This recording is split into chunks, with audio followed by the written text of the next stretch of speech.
Bonjour à toutes et tous, je suis Laurent Crapanzano, je travaille chez Jost depuis 7 ans en tant qu'adjoint de directeur logistique.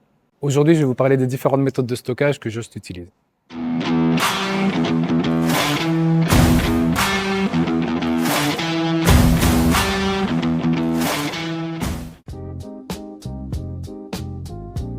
Le stockage en logistique, c'est le fait d'entreposer le bon produit au bon endroit, au bon moment.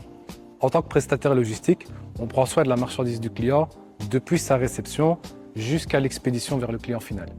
Donc, le stockage de masse permet d'entreposer la marchandise directement au sol sans autre structure, à part éventuellement des traçages au sol. Ça permet de stocker directement une mise en place rapide et traiter des volumes de marchandises qui peuvent être hors normes, ainsi que des volumes très élevés. Donc des produits à haute rotation pourront être gérés plus facilement en stockage de masse. L'inconvénient du stockage de masse, c'est qu'on n'a pas la possibilité d'exploiter l'intégralité de la hauteur du dépôt, qu'on est limité par le gerbage des marchandises selon la typologie de produit, qui ne permet pas de le faire. Et dans le cas où on doit chercher une palette précise, par exemple pour l'eau, on va devoir, dans certains cas, déplacer plusieurs palettes pour aller chercher celle dont on a besoin, ce qui n'est pas performant au niveau opérationnel. Donc, le stockage en rack consiste à entreposer des marchandises, mais cette fois-ci sur des structures métalliques au sol et en hauteur. Le but ici, c'est d'exploiter au maximum la hauteur de l'entrepôt. Et l'avantage que ça a, en dehors du fait de pouvoir stocker plus, c'est qu'on a la possibilité de chercher la palette concernée en restant performant au niveau opérationnel.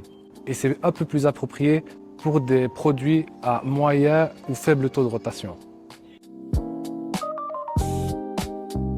Donc le high rack, à la différence du rack classique, diffère dans le fait que sa structure peut avoir des différences en termes de mesure, dimension, donc plus haut, plus large, plus étroit. Ici, on est dans du très étroit et du très haut pour exploiter un maximum la hauteur du bâtiment.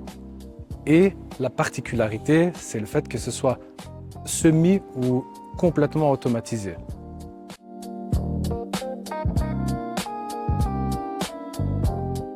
Parce que les mètres carrés coûtent cher et qu'on doit rentabiliser au maximum le dépôt. D'autre part, on a des clients qui arrivent avec des demandes de gros volumes et pour y répondre, le stockage de masse, malheureusement, dans certains cas, ne s'y prête pas, même en cas de palette homogène.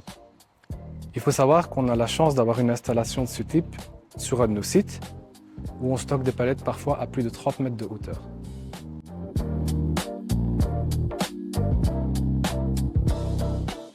Pour faire le choix, on a besoin des informations du type de produit, de la durée de stockage, de la hauteur du bâtiment et bien sûr du budget.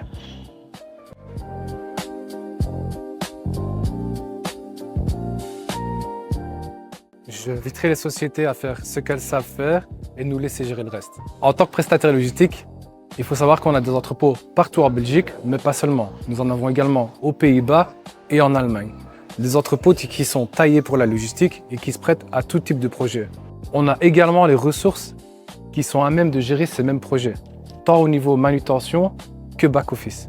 On a la possibilité de vous accompagner de la réflexion à la réalisation de vos projets avec de réelles économies d'échelle à la clé. L'analyse est gratuite et les gains potentiels sont réels. Je vous invite donc à nous contacter. À très bientôt pour un nouvel épisode de Jost Expertise. Merci.